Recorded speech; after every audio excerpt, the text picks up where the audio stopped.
Jesus Christ, amen. Amen. Amen. Bazalwane uJesu yabuya. And uJesu yabuya very soon. Very soon. As besikhuluma nje kimi bazalwane ngendaba yokubuya kaJesu. And you know abantu abaningi bayabona only uJesu seyibuya. Uthi izinto eziningi bezibachitha nje ngesikhathi. Belokhu waste isikhathi ngalokho nalokho bayabona ngokubuya kaJesu ukuthi lezi zinto lezi zonke bezingenamsebenzi. Seyizona bazalwane. So athi uNkulunkulu angasisiza manje sibambelele kuyena nomsebenzi wakhe. Namhlanje sizofunda upart 2 lo kwelesson yethu evangelism. So sizofunda namhlanje ngenhloso yevangeli and nokuthi sil identify kanjani ivangeli ekumele lishunyayele kule insuku zethu. Sibona lento bazalwane. Because sasikhulumile ukuthi into uNkulunkulu afisa siyenze manje into emjabulisayo. Luke chapter 15 verse 7. uJesu uthokozisa nje ngomphefumulo oyedwa oguqukayo. Sakhumbula? Yes. So manje ukuthi sifuna ukuthokozisa uJesu. Kumele silethe imiphefumulo kuJesu. Siyezwa bazalwane. And then safunda ngevangeli. And today into sifundayo is inhloso yevangeli nokuthi si-identify kanjani ivangeli lalesi sikhathi.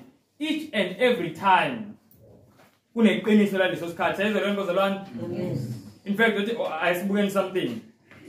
Asabenze kuncwadi yaPetro. Petro isibini 2 Peter chapter 1.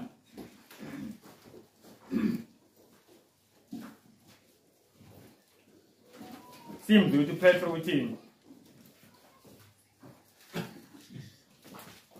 Sesifikile bazalwane kuPetro isibili.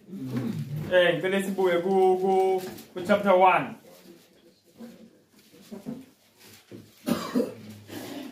Sibuya abantu verse 12.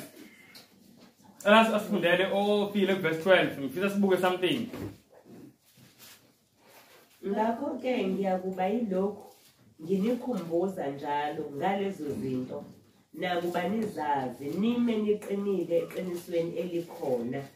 Amen. Ayekuphethe isizulu esenye version mhlawumbe ehlukile kancane kunale. Noma ziyafana lezi neziphethe. Okay, asizweni hayi likhuluma into eyiyona kodwa khona bengifisa sizwe. Uthi uPeter lana ku verse 12 in English. Uthi wherefore I will not be negligent to put you always in remembrance of these things, though you know them, and be established in the present truth. Says the Lord bazalwane. La isilithe iqiniso elikhona ngisho. Ngamanye amazwi iqiniso lalesi sikhathi. Says the Lord bazalwane. So Peter bebengashumayeli ngozamcolo zayo. Says the Lord bazalwane.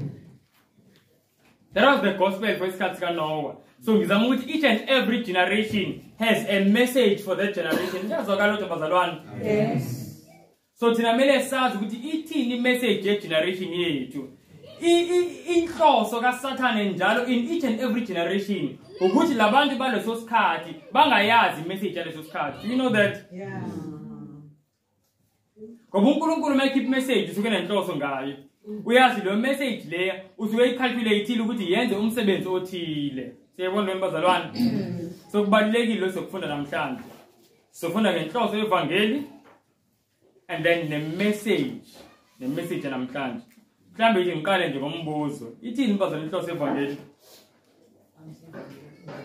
Inhloso yale evangeli. What is the purpose of the gospel?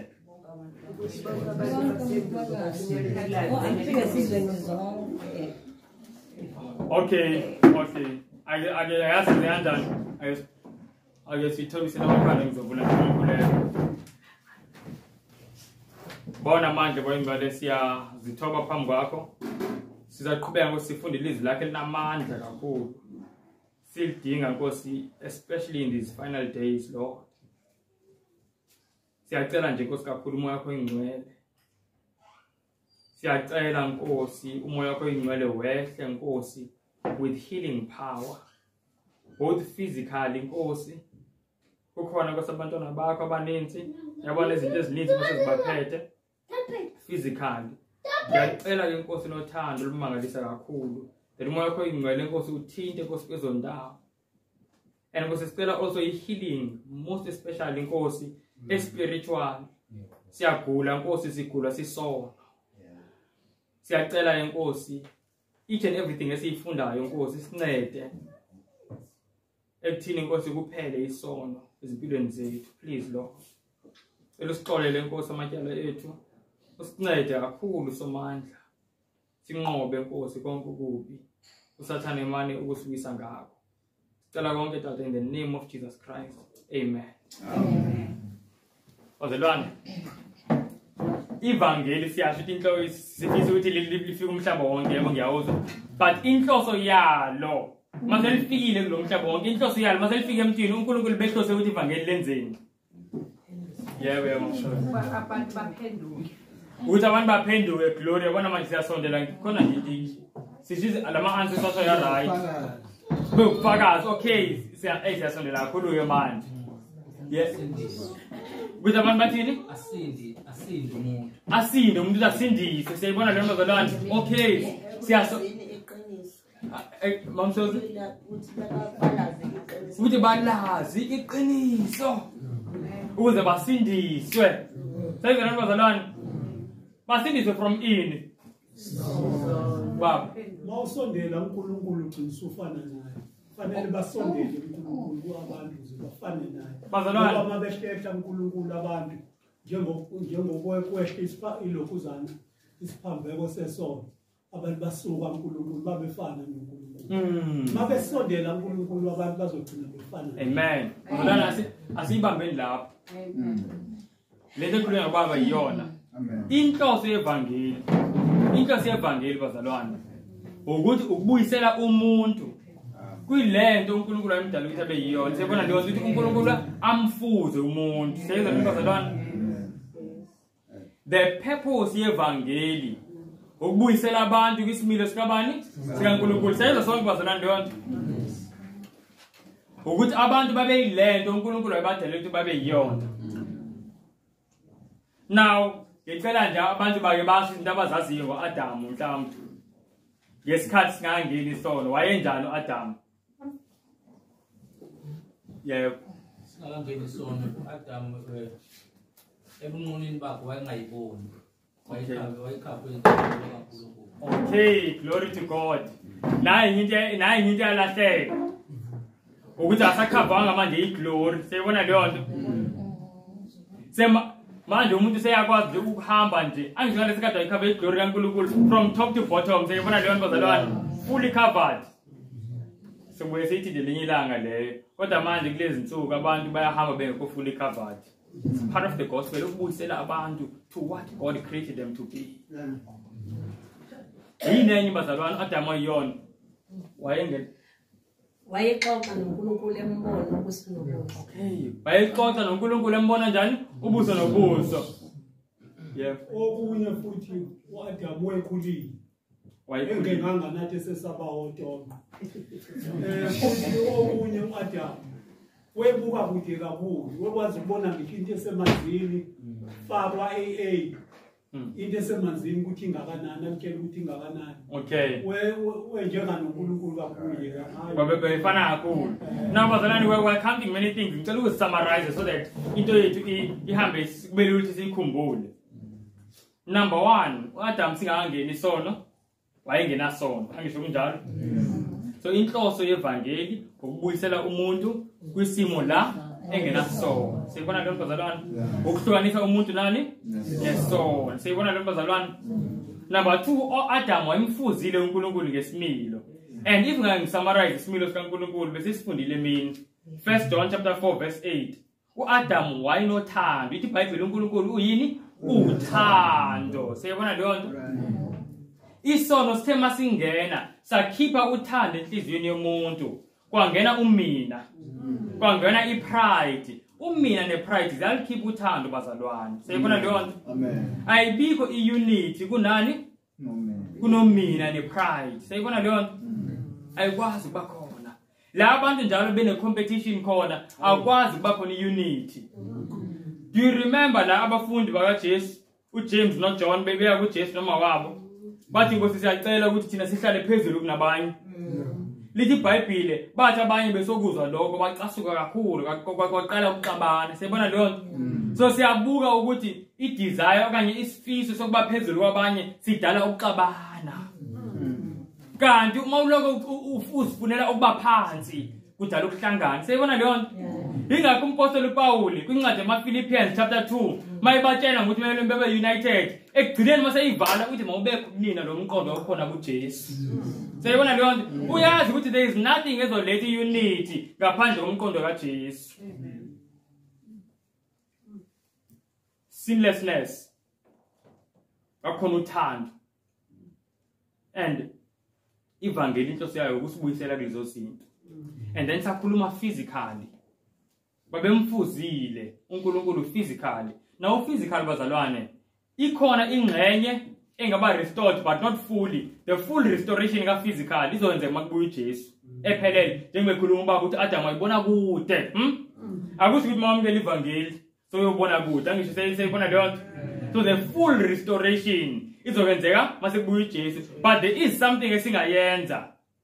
Ikhona ingxenye esingayenza even namanje. That's why ivangeli leAngels message lesolifunda linento ekuthiwa health message. Seyizona bazalwane. Amen. Do you see ukuthi yonke lento akuyona nje ngathini nje into engekho. It's linked to lento uNkulunkulu ayifisa sibe yona. And umsebenzi wevangeli is to take us back to the original plan kaNkulunkulu. Ivangeli liyalungisa lento emoshwe isono. Ngifuna silungise sikhumbule nje kanjalo bazalwane. Nemindeni sekumla mangena isono. Ukuthi Adam no Eve for the first time bephila.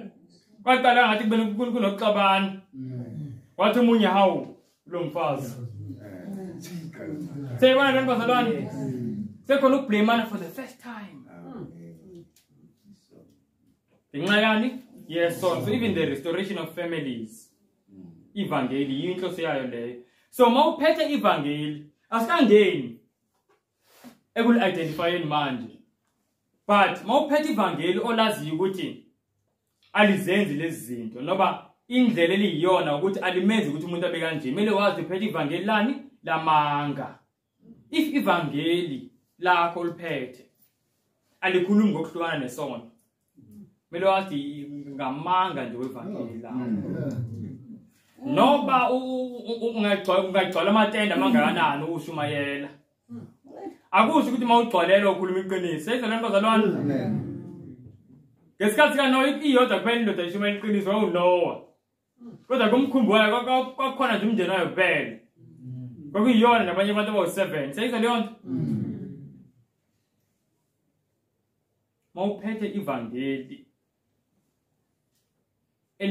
elingavezi uthando lukaJesu. Elingabonisa abantu ukuthi nanti kumele sibe yiyona, kumele sibe uthando. Kumele wazi ivangeli lakho liyashoda. Na akhona abantu ngempela bayibambile ukuthi kumele sihlukane nesono. But umuntu akhohle ukuthi i-image kaNkulunkulu yini? Uthando. Thothi umuntu ngempela outwardly ngaphandle ziningi izinto angazenzi ekuthiwa isono but inhliziyo yakhe ayinathando seyizwe lento bazalwane tonke hayi ngempela ligcina uba kuqine bisabathu tonke ngempela obomsoma zonke lezi akaphinge akahlabeli madlozi yabona those are good things but if I look uthando bazalwane we have not realized evangeli. Do you understand yon bazalwane? I guess send the quotation. I send the quotation le. Ngiyayithanda kakhulu. Kwincwadi Education page 125 126. Asizweni ithini? Yo. Yeah, it is the central theme of the Bible. It is the theme about which every other in the whole book clusters is the redemption plan, the restoration in the human soul of the image of God. Kuthi the central theme. Into iBhayibheli lonke elikhuluma ngayo. Yabona njengoba sonke siphethe amaBhayibheli from Genesis to Revelation, kuthi the burden of every book. Kuthi it's the restoration of the image of God kumuntu. Ngamanye amazwi ukubuyiselwa kwesimilo sikaNkulunkulu kumuntu. You know it's possible ukuthi ufunde iBhayibheli lonke kodwa kulahlekela itheme. Ulifunde iBhayibheli yona ubone izinto ze-race. Uphikwa uphikisana nabantu ngeenhlanga ngakuthi islavery saqala nini nanani senza iBhayibheli. Noma uyalisebenzisa for many other things. That is not the theme of the Bible. I-theme yeBhayibheli ukubuyisela isimilo sikaNkulunkulu kumuntu. I hope sayizwa bazalwane. That's the theme of the gospel. Yaqhubeka i-quotation ithi the burden of every book and every passage. Sure. Kuthi the burden ngingayisho kanjani ngesizulu mangithi the burden. Umthwalo. Ayizwakali manje ngithi ngimthwalo kodwa ke. Ingqikithi yebo. Siyabona bazalwane of every book. Of every passage. Good of every book, every passage is the unfolding of this wondrous theme, man's uplifting the power of God, which gives us the victory through our Lord Jesus Christ. So this is the theme. yeBhayibheli lonke ukuthi umuntu usinda kanjani esonweni. Umuntu usinda kanjani esonweni. That's why njalo masihlangana this is what we are studying. Now bazalwane into engifisa singene kuyona. Manje identify evangeli. Okay, mhlawumbe before we identify, let me show you a verse. Asene ku Romans chapter 1.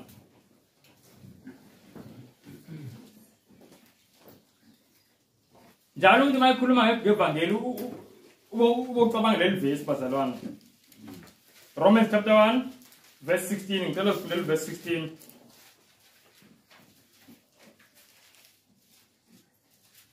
Verse 16. Ngokuba ngingamahloni ngevangeli. Ukuba lingamandla kaNkulunkulu kube insindiso kulowo nalowo okholwayo. UmJuda kuqala nakumGreki. Amen. Kuthiwa ivangeli yini? kaNkulunkulu wokwenzani? Wokusindisa. Sebona leyo, that is the gospel. Power to save. Now njalo into mayino gospel phakathi. Umuntu mayithi hey brother, I gospel music. Ubuzibuza ukuthi does this music have power to save me? Umuntu mayithi nayi gospel hip hop. Ubuzibuza ngaba lento yangisondezela uNkulunkulu because yonke into gospel mele ibe ne power to save. Abanye abantu igospel yabo ukusondela nje into zomhlaba. Njengoba sekuno gospel hip hop, ingoba some accommodate ngisho abantu abathanda hip hop. Njengoba sekuno gospel R&B. Sekuno gospel jazz yonke into. Abantu nje sebethatha yonke into yomhlaba ngaphambili bafaka igama elithi gospel base bayifaka ebandleni. Gospel pork iyangena nayo. Yonke into no gospel iyangena. But once uzinde gospel mele uzibuze ukuthi does it have power to save me? And ngithi abazalwane sisinda from ini isono. Asivulele uMatthew 1 verse 21. Matthew chapter 1 verse 21. Sibuka ukuthi yini esisinda kuyona. Asayifikile bazalwane ngesizulu. Ayisho.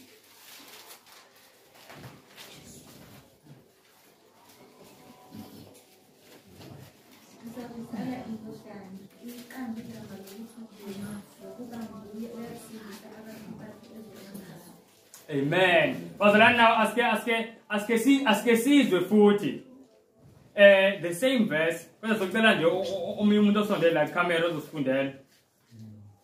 Ufuna sizwe kakhulu ukuthi yini esisindiswa kuyona ngesizulu.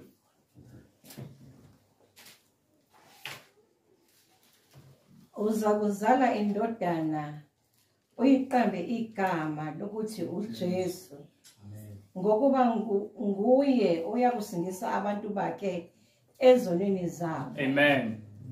Kutha uJesu kwaleli gama lithi Jesu. Igama lithi Jesu it's a transliteration. Elisuka kwigama lithi Yeshua elisho ukuthi umsindisi, savior. Sayibona lo bazalwane? So Yeshua means savior. So manje kutha uzokuzala indodana ibize ukuthi igama layo umsindisi. Why ukuthi umsindisi? Kutha ngoba iyokusindisa abantu bayo from izono zabo. Sayibona leyo nto?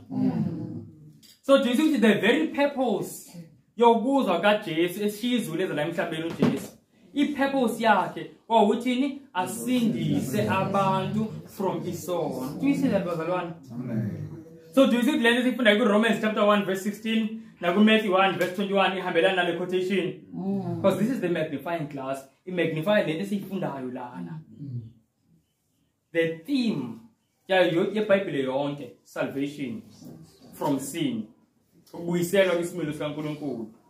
I hope that is clear bazalwane. Amen. Now ngifisa manje sifunde ngevangeli ekumele sihambise namhlanje. Aseni ku Matthew 24. We are just going to look at ama-identifying marks awu-4 kuphela and then siyaqeda. Aseni ku Matthew 24 verse 14. Lena mawukuthi mhlambe ngayiphi isihloko ngathi introduction to i-three angels message. Verse 14 funda kanje. Elivangeli lombuso liyakushunyelwa ezweni lonke. Kube ngubufakazi izizweni zonke ande kuba kufike ukuphela. Amen. Kutho ivangeli lombuso lokushunyelwa kephi? Ezweni lonke. Kuze kube ubufakazi. And then kufike ini? Ukuphela. Okay. So ivangeli elizobe lishunyayelwa phambi ukuthi kufike ukuphela. According to leli verse ukuthi yiliphi? Kuza ivangeli lombuso angisho. Yile ivangeli elizobe lishunyayelwa phambi ukuthi kufike ukuphela komhlaba angisho kunjalo? Ivangeli lombuso. And ngithanda ngeEnglish uthi Jesu and this gospel of the kingdom. Sayizwa leyo nto? Akasho ukuthi and a gospel. Uthi this gospel ngamanye amazwi he is being specific. Kuba specific ukuthini ngesizulu? Ngqo. Ukhomba lona ngqo. Sayibona lo bazalwane? Mawuthi into uthi hayi I just want a car. Lokho kusho ukuthi noma ngilethele imoto uzoba right angisho. But mase ngithi I want this car. I'm being specific. Sayibona leyo nto? And uJesu mayekhuluma ngevangeli lombuso uthi and this gospel of the kingdom. Uspecific ukuthi nani ivangeli ezobe lishunyayelwa phambi ukuthi umhlaba uphele. Why uJesu eba specific bazalwane? It's because wayesazi ukuthi maningi amanye amavangeli akhona. Futhi ngesikhathi sokugcina azosombuluka futhi nawo. Sayibona leyo bazalwane? So aba specific uJesu. Now how do we identify? I think my identifying marks of the gospel of the kingdom. Awuthuze siyabona kuleli verse besilifunda. Elokuqala kuthiwa ivangeli lombuso lizoshunyelwa kephi? Kumhlaba wonke. So identifying mark number 1. Ivangeli lombuso yivangeli elishunyelwa kumhlaba wonke. Ngamanye amazwi ivangeli zonke izinhlanga ezisinda ngalo. Sayizwe lento bazalwane? Ivangeli elingabandlululi. Akulona ivangeli ethi hayi lele labantu. Akulona ivangeli elifavorisha abanye abantu phezulu kwabanye. Sayibona leyo bazalwane? Akulona ivangeli eline center ewumlungu ngoba i-center yalo umuntu omnyama. Sayibona leyo nto? African theology lapho. Sayibona bazalwane? Ivangeli lombuso, ivangeli kusinda iChina, kusinda India, kusinda umuntu omnyama, kusinda umlungu ngalo bonke. Do we hear that bazalwane? So once umuntu akupresentele ivangeli engathi it is favoring uhlanga oluthile phezu kolunye bokwazi hey yabona manje ngilalele i-false evangeli. Ingakho ushembe yi-false evangeli. Amen. Ngoba bona bathi ela evangeli yabantu angisho. Bathi abelungu banelabo banoNkulunkulu wabo angisho kunjalo. False gospel leyo. Namanje. Siyabona ntombazalwane and nathi masizama uthi sifise ukuthi ivangeli libe centered around African city high bazalwane njengoba sekubantu abamnyama lithini ngathi ivangeli alikhuluma ngomuntu omnyama ngamlungu likhuluma ngoJesu. Are you with me? Isenta yevangeli ubani? uJesu. Yeah. Okay, identifying mark number 1 bazalwane leyo singayikhohlwa. Hlaba wonke. Number 2 siyayibona nakhona lapho ukuthi ivangeli elithi maselishunyayelwe kufike ukuphela komhlaba. Do you see that? Ngoba ukuthi lizoshunyayelwa and then immediately after lishunyayelwe kuphela ini umhlaba. So identifying mark number 2 ivangeli eliletha ukuphela komhlaba. Do you see that bazalwane? So sabambe i2 okwamanje. Asiye ku Mark chapter 1 siyofuna amanye ama identifying marks.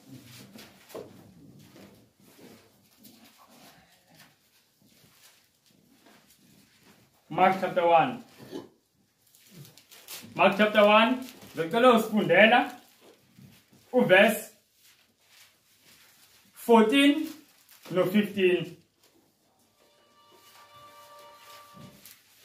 Emva kokuboshwa kukaJohane, uJesu wafika eGalile eshumayela ivangeli likaNkulunkulu.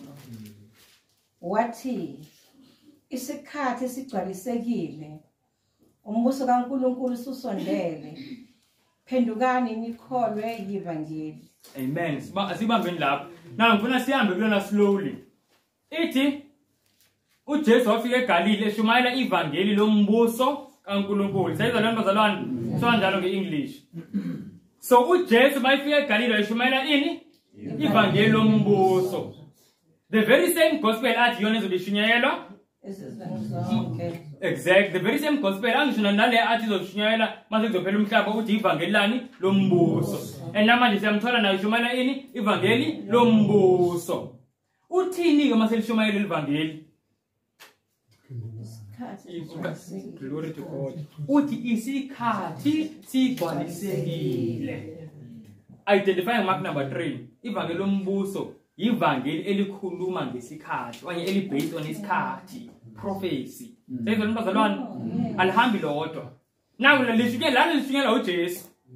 Ale lihamba nesikhathi. Siyola isikhathi sika Noah. Lokho kukhulunywa ngesikhathi kuzokube manje. Lihamba nesikhathi ivangeli likaNkulunkulu. Do you see that bazalwane? uJesu mayishumayela uyafika uthi isikhathi sigcwalisekile.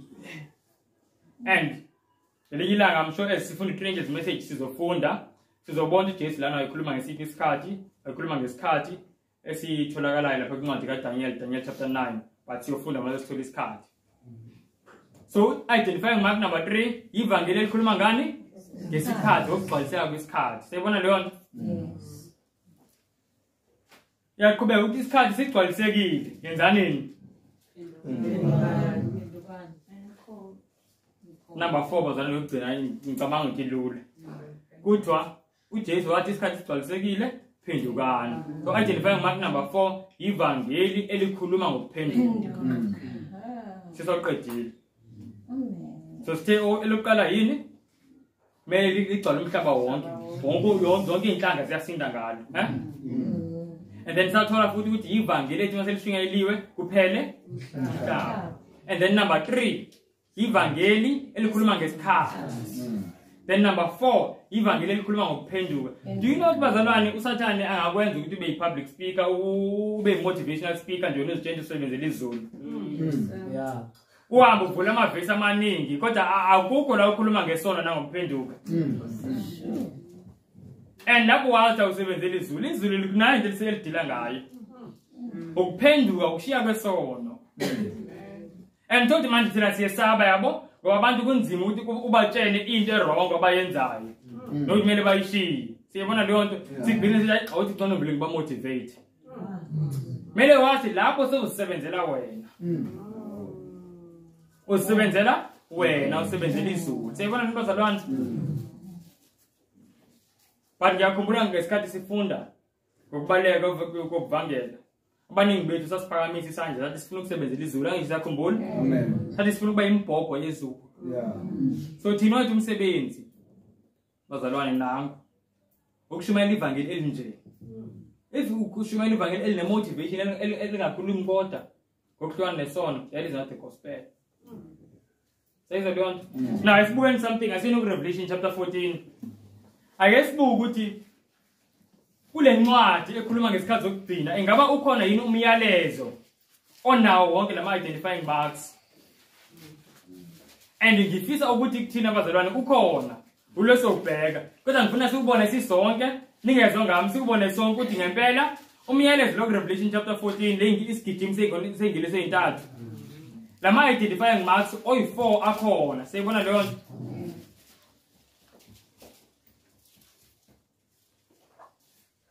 Okay, singozeli abazalwane ngoba kuyafunda. Amen. Siyakhumbula sifunda ku Ministry of Healing page 149 kuthiwa the Church of God should be a training house or a training ground for evangelical workers. Siyibona leyo bazalwane. 148 yayithi the church is organized for service. Siyakhumbula location sifunda. Also ibandla is service, but we need to know how to serve. Okay. Hello, sifundela Revelation chapter 14 verse 6 no 7. Ngase ngibona enye ingilosi indiza emkhathini wezulu. Inevangeli eliphakade. Ilishumayele kwabahlezi emhlabeni nakuzo zonke izizwe nemindeni nezilimi nabantu. Amen. Isho ngezwi elikhulu ithi mesabeni uNkulunkulu nimnike inkazimulo ngokuba ihora lokwahlulela kwakhe selifikile. Nikhuleke kuye owenza izulu nomhlaba nolwandle nemithombo yamanzi. Amen. Now I suppose in bazalwane identifying mark number 1 bese yini kambe? Ishiyela umhlaba wonke.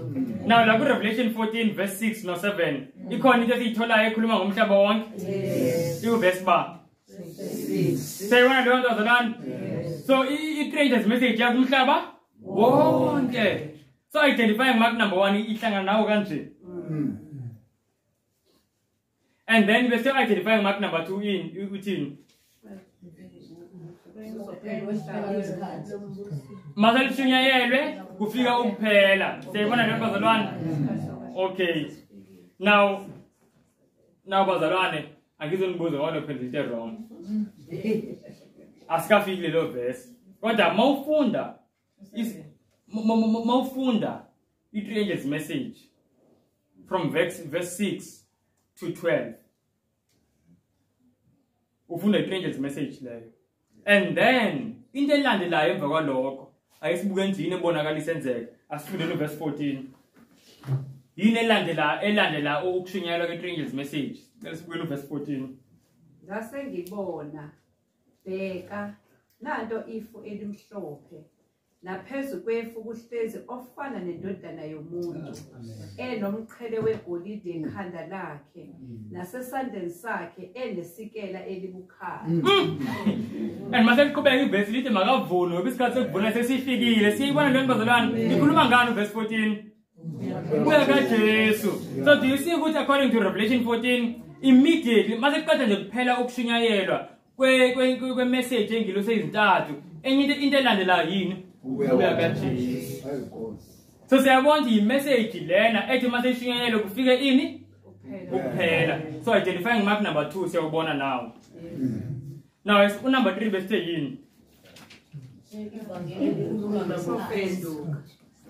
Isikhathi prophecy. Khona la sibona khona abazalwane kulama verse sesike wafunda.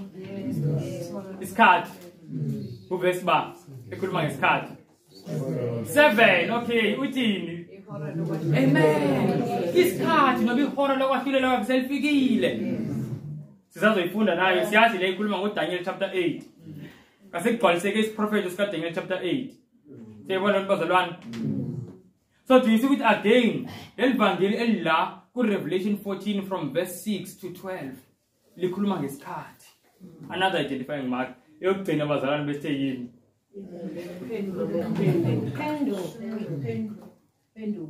Ukuphenduka. Mekwe ivangeli elishumayela ukuthi abantu bathini?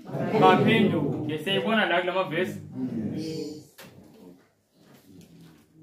Kwele verse.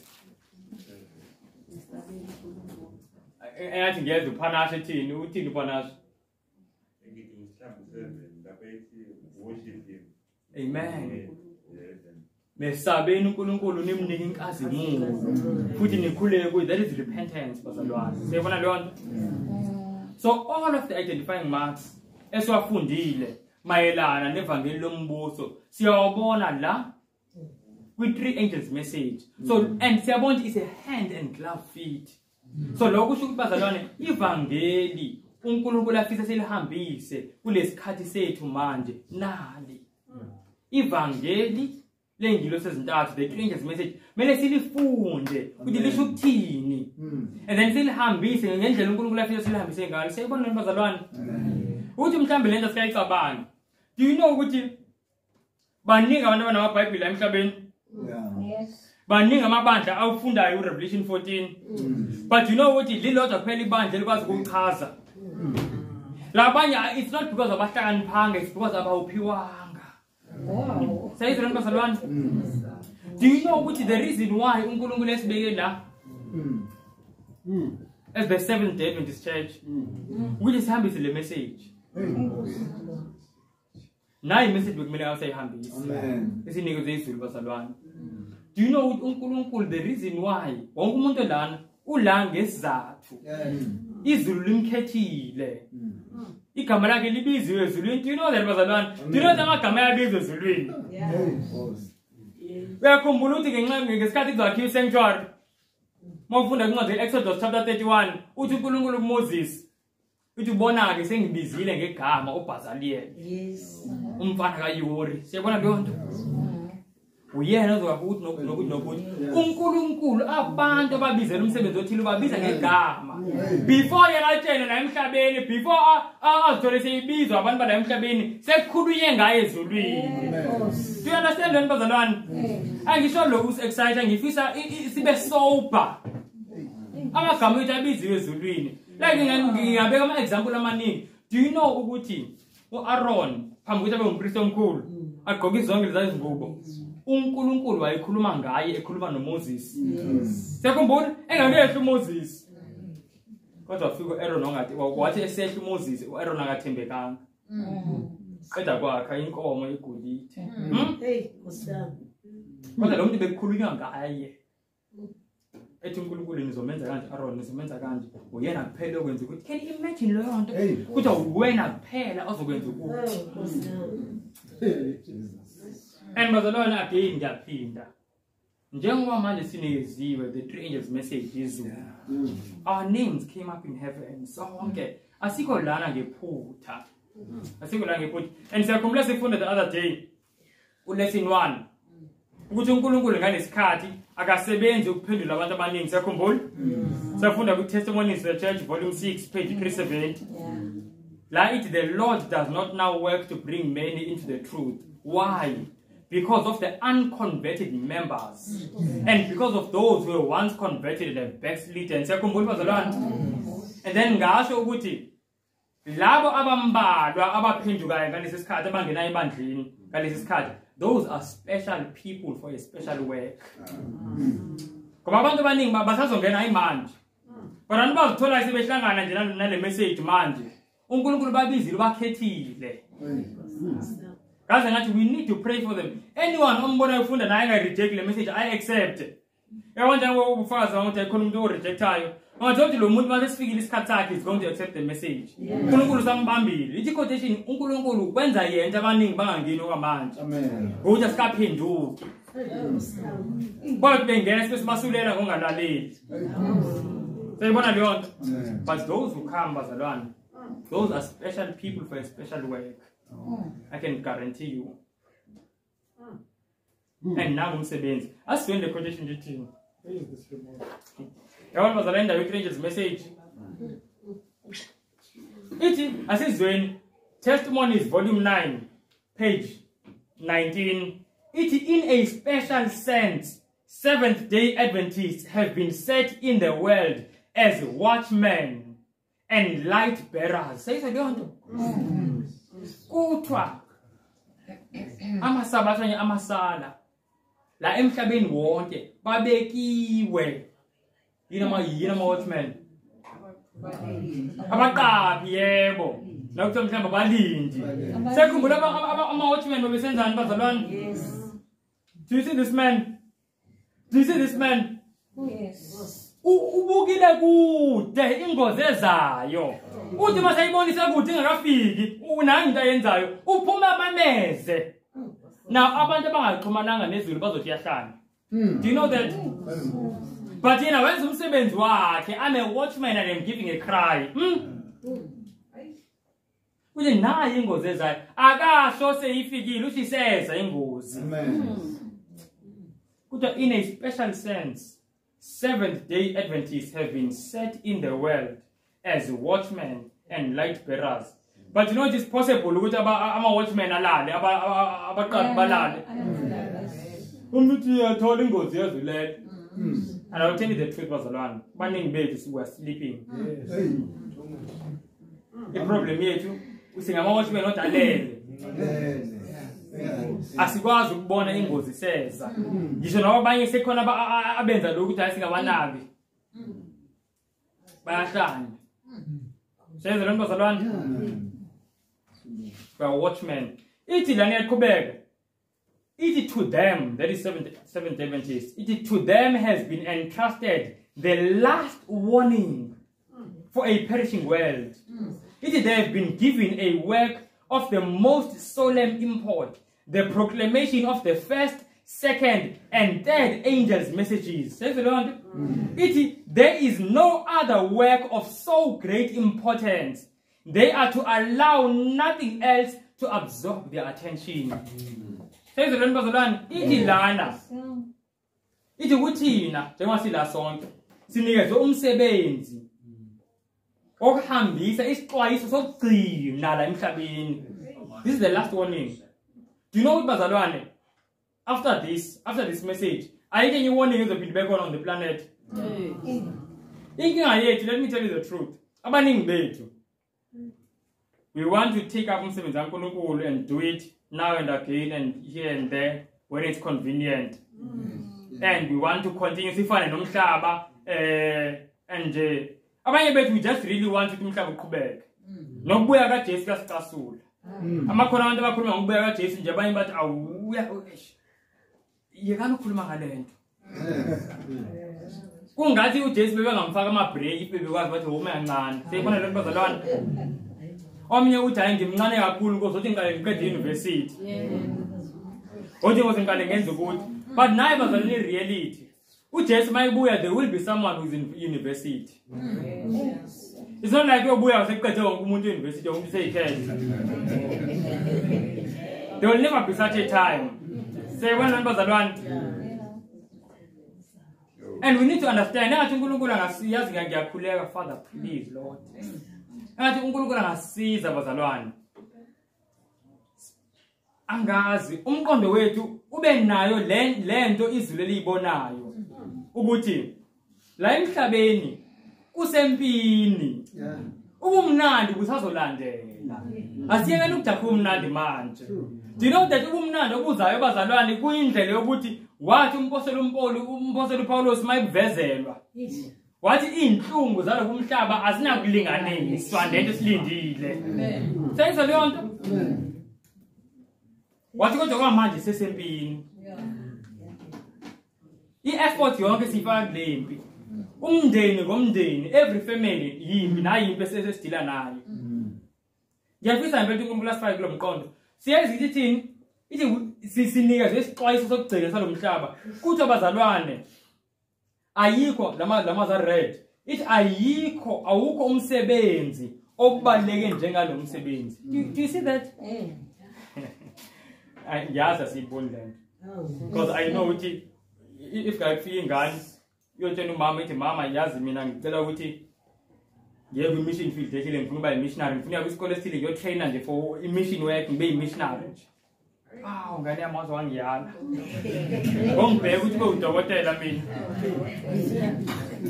kwaye ngenze into enkulu ebalulekile ukudlula leyo naye umzala ngimsolo ngoba usengaboni yabo kuthiwa awukho umsebenzi obaluleke njengalona ithi they kuthiwa akumele bavumele lutho ezodonsa attention yabo. You know, I have seen even nasenkonzweni mangathi kunento zopolitiki nathi singene kopolitiki mangathi kunento kunetheology ethile ngathi ayicacanga nathi sizithola sesiyangena sifuna ukucomment kuyo yonke into attention yethu kuyo yonke into. Kuthiwa bazalwane akumele sivumele anything ayikho into ekumele siyivumele ngaba idonsa attention yethu isisusi la kule message. Sezalwane bazalwane, let me tell you something. Siyamkhumbula uNoah washumayela ngithi washumayela iminyaka emingaki uNoah? 120 years. I mean bazalwane uNoah yashumayela isithini? Angaphendula ethi isikhathi siyeza samthola yeza ngithi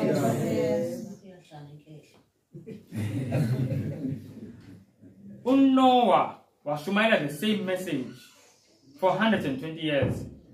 Mawucabanga bazalwane in 120 years awekho nje amashintsho enzekayo kwindawo abakhona ngisho thola mhlambe manje sekuvela ezinye izinto sekuxoxana ngeland vele enye into kuxoxana ngento kodwa uNoah weda kukhulunywa ngendaba ye-race ngendaba ye-land ngendaba yani akashintshi no abantu bangathi irrelevant kulento ekhulunywa ngayo ngalesikhathi anandaba nayo into ayiphathisiwe uNoah nayo into uNoah ayiphathisiwe siyibona leyo bazalwane until ize yenzeke and nathi mina ngaba kunjani bazalwane ufuna ukuphinde siyicaphulo futhi njengayo i-Strangers message ngifuna masihamba la ngifuna sihambe sibe sure ukuthi this is our message. Let me be honest bazalwane, now ziningi into singazifunda elizwini kaNkulunkulu yabo singafunda ngoZakewu singafunda ngento eziningi like when we can learn a lot of things, but if osikufundayo akuhlangananga ne-Strangers message asikafundi kona or if esikufundisayo akuhlangananga ne-Strangers message asikafundisi kona bazalwane. So you understand? Yes. Maningi amaqiniso abalekile elizwini kaNkulunkulu siyayizwa leyo nto kodwa into esidingayo manje it is present truth. Siyayizwa leyo bazalwane ngomane nje ngiyiphinda lento sizweni lesicaphulo lesi lesibazalwane asizweni last day events page 168 it in these last days it is our duty to ascertain the full meaning of the first, second and third angels' messages. Ake siphozeni la. Kutho kumsebenzi wethu siqonde ukuthi ingilosi yokuqala yesibili yesithathu isho ukuthini. Ithini manje simasiyabena uNkulunkulu. Mele manje if ngiyasukumisa nobani la enkonzweni ngithi ngicela usichazele nje usenzele isifundo nje namhlanje ukuthi kusho ukuthini wesaba uNkulunkulu. Umuntu asukuma ahambe nesifundo. Because this is our message. Kuthiwa yi-duty. This is a duty. To understand ukuthi kusho ukuthini ukunikeza uNkulunkulu inkazimulo. Manje cela sisukumele. Usinike isifundo sifisa ukuqonda nje ukuthi kusho ukuthini ukunika uNkulunkulu inkazimulo. Vele uweqinaso. Manje cela usisukumele. Usitshele kusho ukuthini ngempela ukukhuleka kuyena uNkulunkulu yini yona i-worship makhuleka nge-worship what really is worship sayibona lena bazalwane Amen. and that is what we are going to start kulama class lana ovangeli so that everything else esiyifundayo siyifunde in this framework sayibona leyo it is the duty in these last days. It is our duty to ascertain the full meaning of the first, second, and third angels' messages. These messages were represented to me as an anchor to the people of God.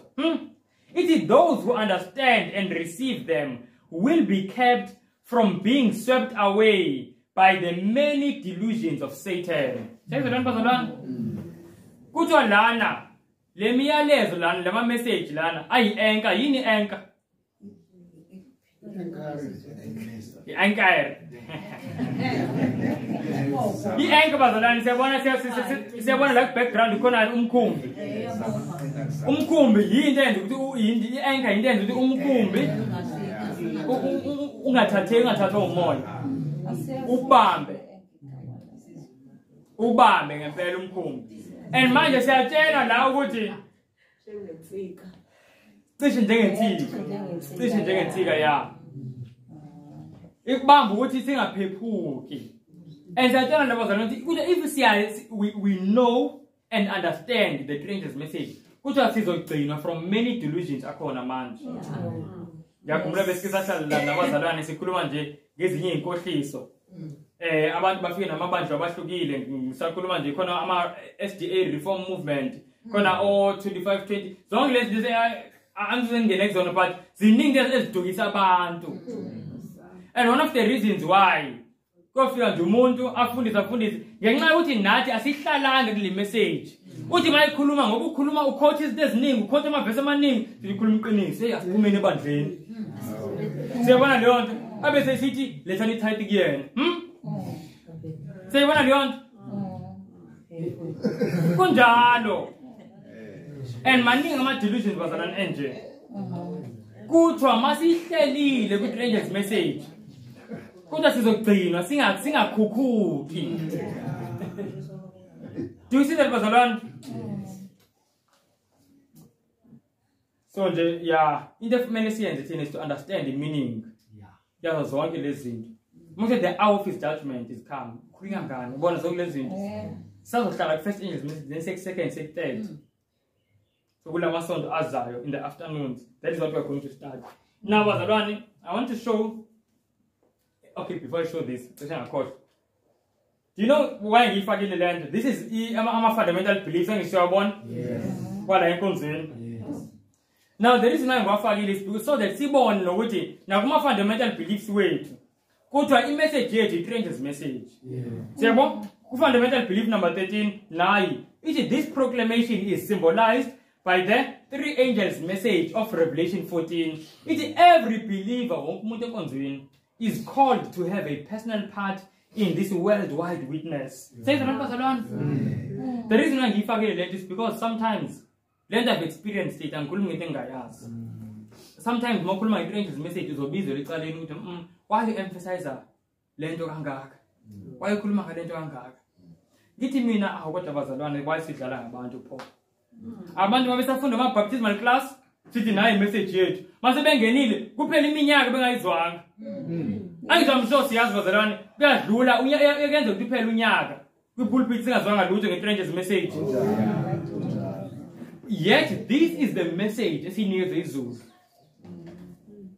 Do you see it besikhuluma ekuqaleni umoya ingcwele sambulela yona ukuthi in every generation kuzo sonke isizukulwane inhloso kaSathane ukuthi leso sizukulwane singayazi imessage yaleso sizukulwane. Sayibona le bazalwane babe busy balethe konke okunye bakhulume ngawo konke okunye uthi uJesu into ezoletha ukuphela naye.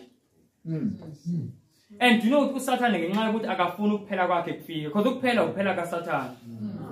And akafuna ukuphela kwakhe kufike, therefore uzokwenza sure ukuthi abantu abayihambisi lento. Do you know Satan is not worried ezebona abanye abantu behambisa ezinye izinto ebona ama Jehovah's Witness ahambisa amanye ama message yonke leyo nto uyazi bahambisi lento izoletha ukuphela. Do you see that? Abantu anenkinga nabo kakhulu ilabo baphethe lento izoletha ukuphela. And that's why abavala umlomo. And one of the best ways ukuthi abavala umlomo bazalwane ukuthi abenze nawe bangaphili ngale message ekumele bayishumayele. Bahlale sonweni. Angeke ushumayela ngisho le message. Mawukuthi nawe uyiphili. Amen. Ungashumayela bazalwane kanjani i-third angel's message lekhuluma ngesilo noPaul lesilo ube ungakhulumi nge-country living?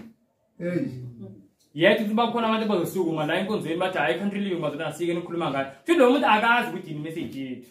Amen. They don't know. Ngoba uNoah angashumayela kanjani kuza umcolo abe ngashumayeli ngomkhumbi. Seyenza leyo nto? Akwenzeki. Nabazalwane, things like this.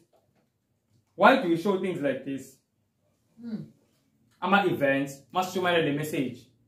Ngoba le message is based on ini? Isikhathi.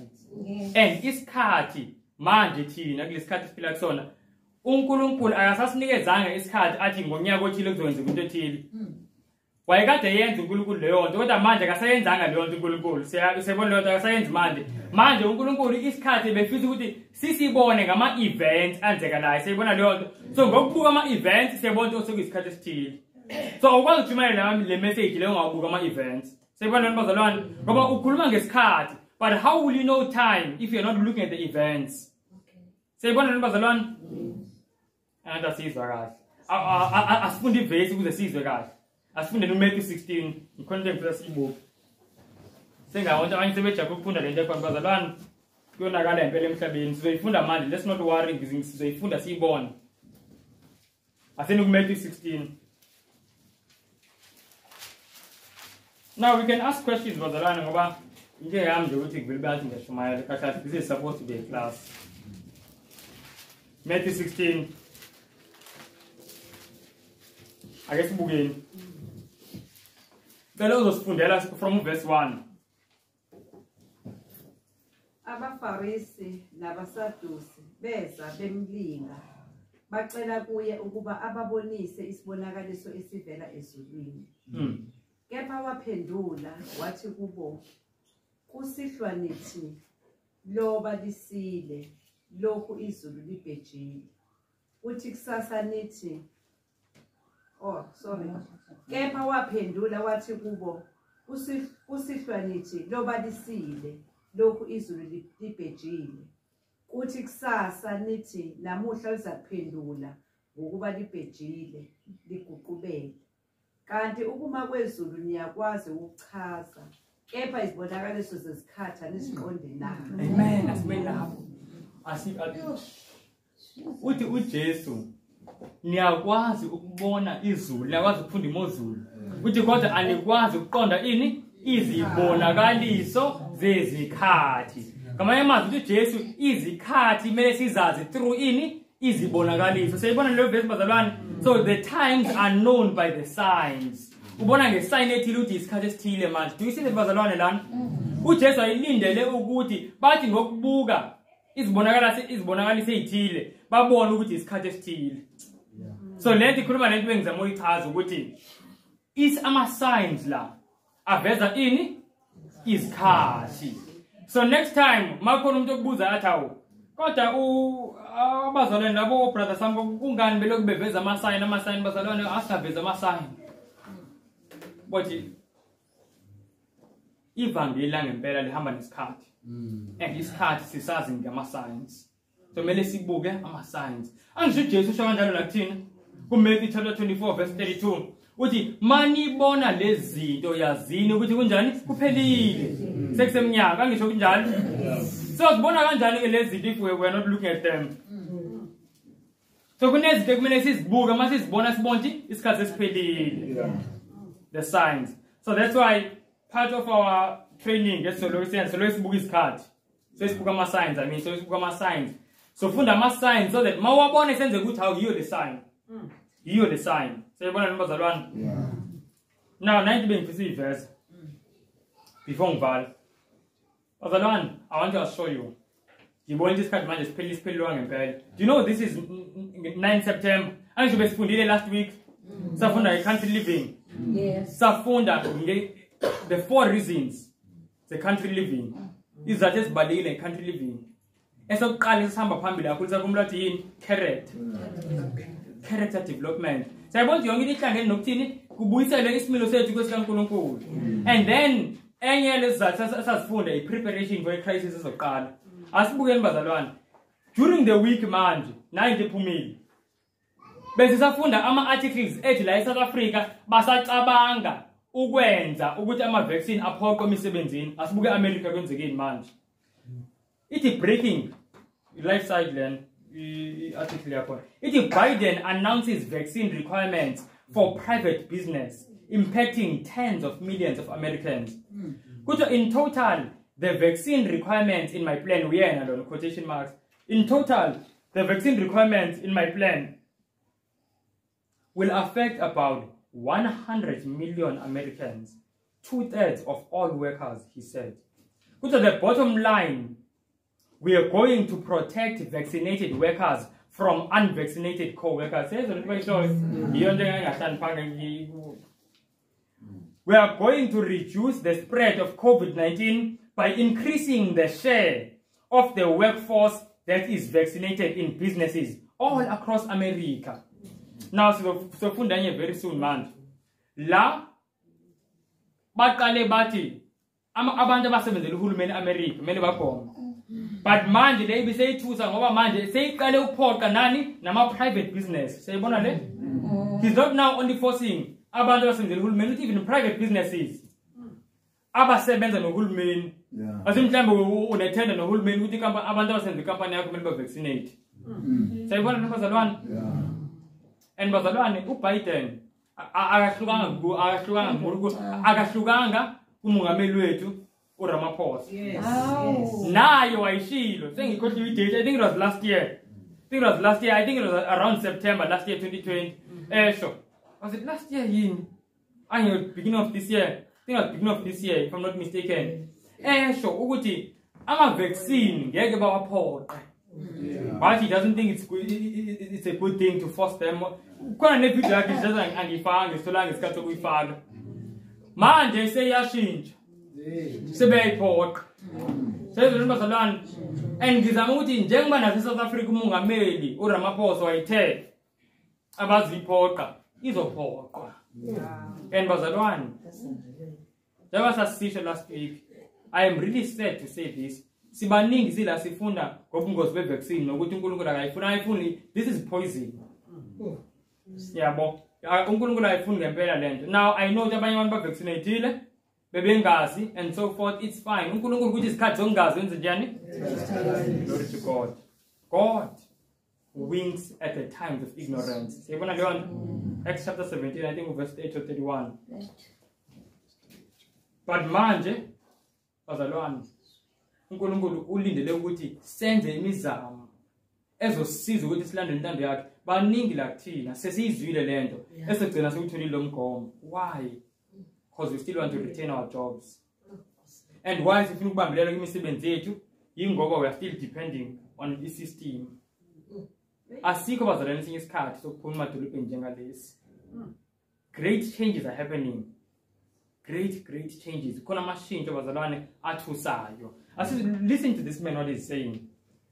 Uthi, this picture sense uthi tonight I'm calling on all governors to require vaccinations for all teachers and staff.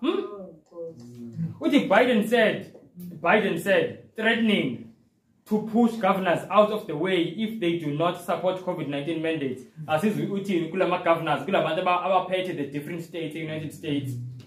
If these governors won't help us beat the pandemic, I'll use my power as president to get them out of the way, he said. And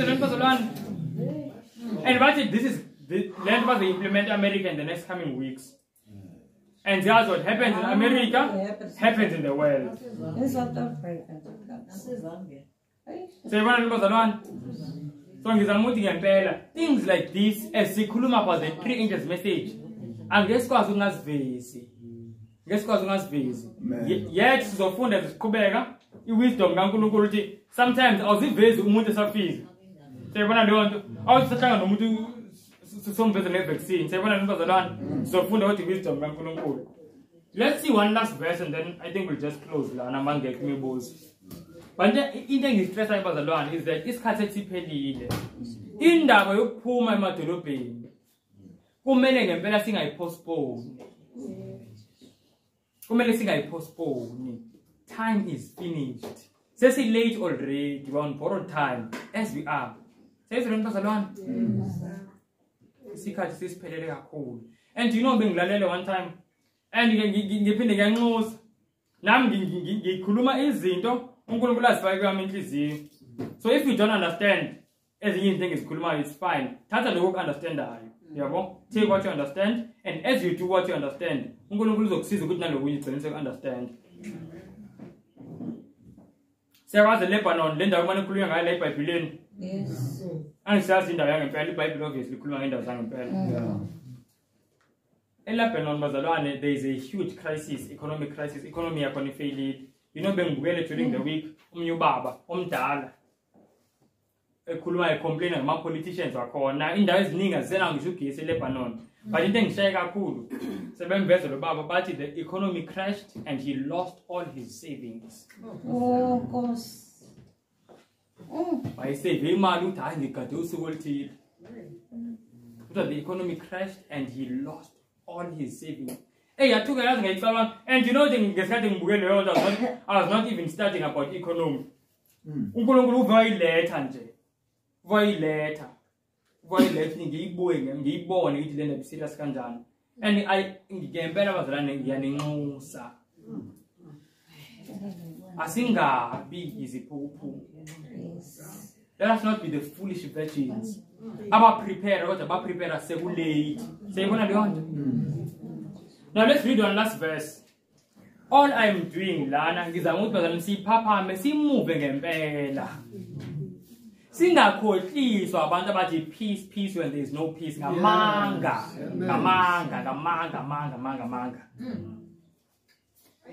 Ngeke bazalwane uNkulunkulu.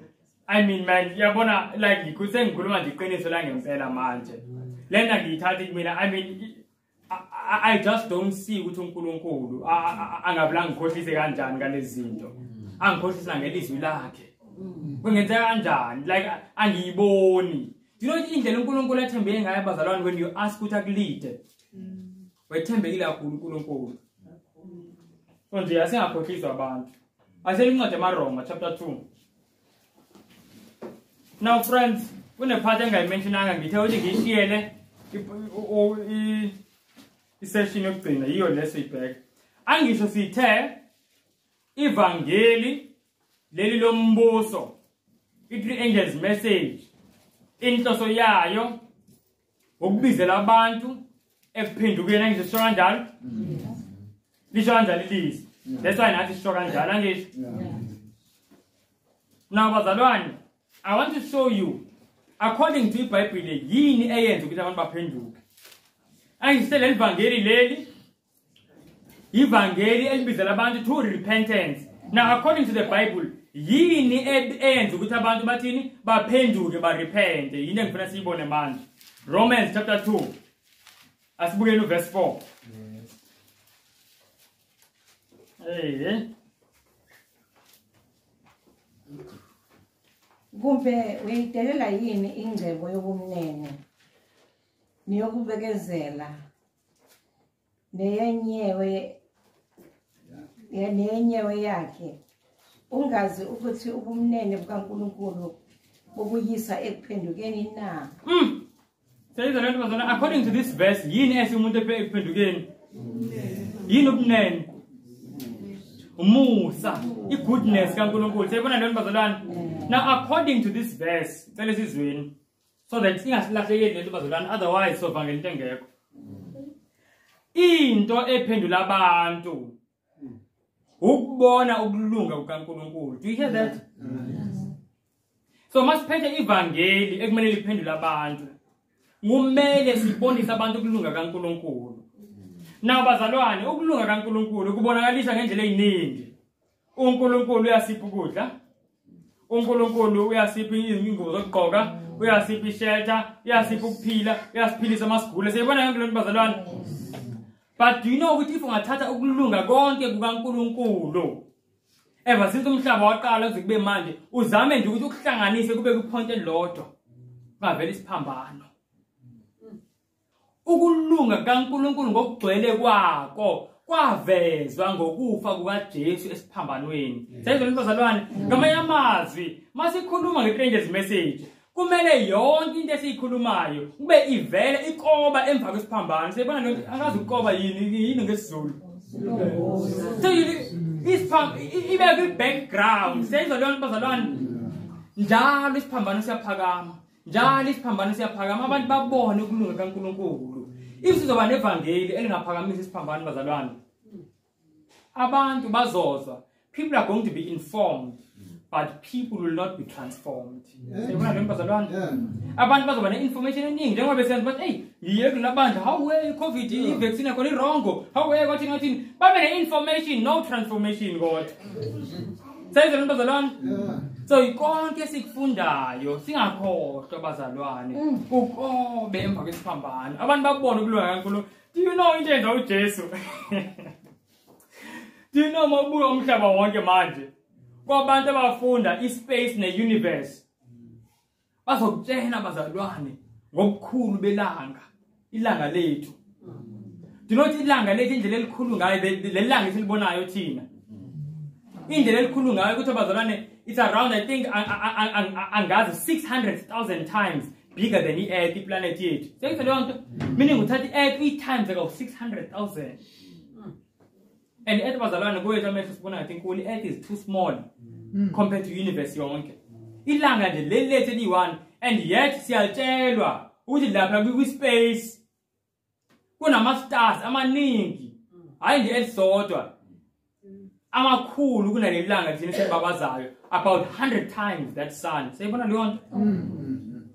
Now bazalwane lapho ngisakhuluma only ngeyethu igalaxy bese kuba khona amanye ama-galaxies amaningi. Sayibona leyo nto? Ngizama ukuthi iplanet yethu incane kakhulu mawubuka ispace sonke. Sayibona leyo nto? Incane kakhulu. Like bese ngizama ukuyilinganisa nale TV lena asithi lena ispace nje sonke indalo yonke le kaNkulunkulu space ilanga nezinkanyezi. Iplanet yethu bazalwane ingaba ulodotho lo ayi. Sayibona lo dot lo? Indlela encane ngayo. Yet umnikazi wayo yonke lento washiya yonke lento wazosindisa le dot. Sayizwa leyo nto? Masifunda ku-Patriarchs and Prophets yazi ngethanda la quotation ku-page 69 kuthiwa it was the marvel of all the universe that Christ should humble himself to save humanity. But that he who had moved from star to star, from world to world, sustaining all, by his providence, sustaining all the needs of his creatures in his vast creation, that he should consent to leave his glory and come to earth as a man. It was a mystery which the sinless intelligences desire to understand. Ungavlushiya kanjani konke lokhu uzosindisa lento. Namhlanje ngilose zimangele ngothando lukaJesu. Kunamhlanje zimangele like they cannot take it in. Because into eyenzeke ezulwini they cannot take it in. Kuthi uJesu washiya konke just for this one. You know mawufunda ku Christ of the Lessons sengikhohle ipage. Uze atele nathi mayikhuluma ngomhlaba uthi it was a speck. Sayazi speck yini into engathi nje ichashaza nje into encane. It was a speck of the universe. Umnikazi we-universe yonke washiya yonke into like the speck. Angels were confused. Kufana ukuthi sihamba ngebhasi. Thothi ngine-rice eningi egcwele ibhasi bazalwane o-50 kg baningi bagcwele ibhasi. Kuvele kuwe nje ikhozo lodwa le-rice nje ewindini. Ngidla kuma ibhasi bathi hayi kuyingozi lapha. Bathi kuyingozi lapha. Kuzoba nzima kumnyama futhi uzophila ungene naselidakeni nase uthi ngiyalithanda. Angizosebenza ngasihleke sithi hayi nesaka nayi into eyenzeka ezigilosini. Kuthiwa the marvel of all the universe. Kuthiwa zazimangele ingelosi. Uyabona le nto bazalwane? And kuthiwa nalo uthando ngempela. Oluthi manje vele bazalwane limshintshe umuntu aphandleke angaboni. Njalo ezelibona da Nkosi mina ngitshente ngenzeni ungipha amandla ngikusephelile. Into engidinga ukuthi ungitshente ngenzeni ungipha amandla ngiyakwenza. Bazalwane into enze uJesu yamangalisa. Kusekhona abantu abasadawutha ukuthi hawu ngiye ngempela ngiyenze ngempela country living. Ngishiye ngempela ingcebo engaka ngithi we. Ukuthi asikaboni. I want this the problem noma ngaboni. And bazalwane this message the only way to find success ngayo is if ngempela everything is peeping behind the cross. kuvele umnikelo kaJesu, kuvele icharacter kaJesu. Njalo masifunda nabantu, iargument yethu ephambili kuzo zonke izinto uKristu. So that's why kumele siyazi impilo kaJesu. Umuntu mayithi ethi kodwa mfowethu iyazi indlela engihlupheke ngayo ngicabanga umshiya uNkulunkulu manje ngoba angangiphenduli. Ukhumbula uJesu, umtshela ukuthi hawu ucela uze la mnganami. Do you know ukuthi uJesu indlela ehlupheke ngayo? Sayibona leyo nto? Reveal Jesus.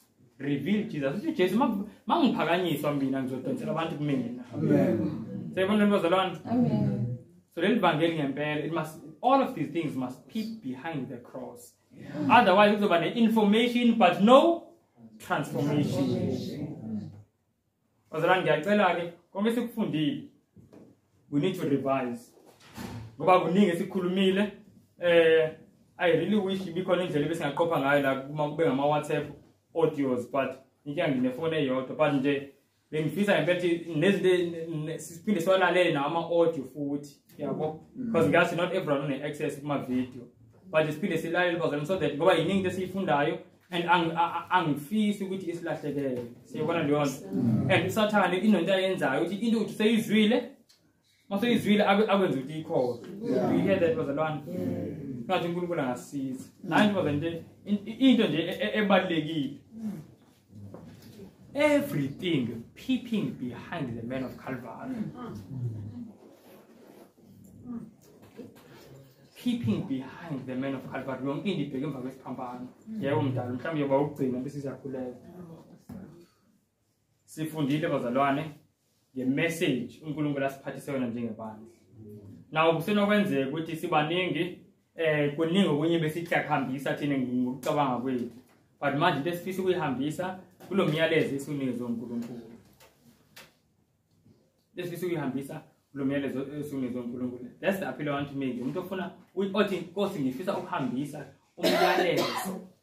I want ukuthi ngihambise umyalezo esinikezwe wena. Asivalena amehlo angifuni ukuthi bazalwane kuphamise wonke umuntu ngoba lento mase sibonana sonke sidele sesithi ngifisa impela umuntu ozothi Nkosi ngiyafisa uzinikela ukuhambisa just the message esinikezwe wena. Sonke bazalwane ngicela sithobise namakhanda sivalena amehlo so that umuntu ovumayo izulu limbone limsize.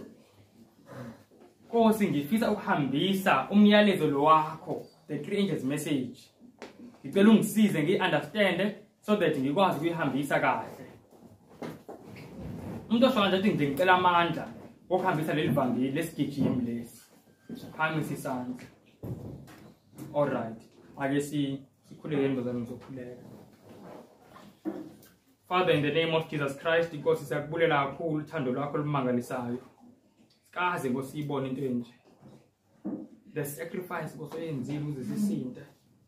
Nengilosi Nkosi siyaxelela uba zisale zibhidekile. Luthando lingaka othande ngalo abantu. Nkosi siyacela ngelixesha ukuzinikela izandla zethu ziphakeme. Into esiyicelayo Nkosi ngamandla okwenza intando yakho Lord. Sometimes kunzima, zininzi izinto ezisiblockayo, many things Lord, zininzi angesikwazi ukuzibala ezinye, but njengosi siyacela Nkosi amandla, ndiyacela Tata nothando kakhulu ugudluze Nkosi endleleni zonke into ezisiblockayo. And sometimes kusinto esibblockayo ifear yethu nayo icela igudluze Nkosi. Siyacela kakhulu Tata nothando, ndiyakucenga Nkosi ngegama likaYesu Kristu. Siyathanda nyani Nkosi ukuba sibe yiphathi yale army Nkosi yokugqibela ehambisa lo myalezo wokugqibela. Cela usifundise Nkosi, I really beg Father that every time sidibana up in the afternoons ukuzama ukunderstand le message Nkosi, umoya oyingcwele wehle ngendlela emangalisayo ukusiphi understanding so that Nkosi into esiyifundile siyihambise. Please loving Father, ndiyazi usathana uzozama ukuphazamisa Nkosi. Cela ukuthi usincede sisonke sibe awake Nkosi, sikwazi ukubona, sikwazi ukumbona esekude, sizama ukuphazamisa singaphazamiseki. Please Father, siyakubulela Nkosi usifundisa, ngicela usixolele for the times when Nkosi we have neglected this message. Sibone ngathi into engabalulekanga kanti Nkosi kuthiwe this is the final warning. Ngicela usixolele Nkosi, usinike isibindi sokwenza Nkosi into engenziwa ngabantu abaninzi. Sithethe Nkosi ngezindaba ezilapha kule message. Sicela konke Tata, sikuthemba Nkosi usivile. ndikuthemba Nkosi sonke sincedile. Sicela ngegama likaYesu Kristu waseNazaretha. Amen.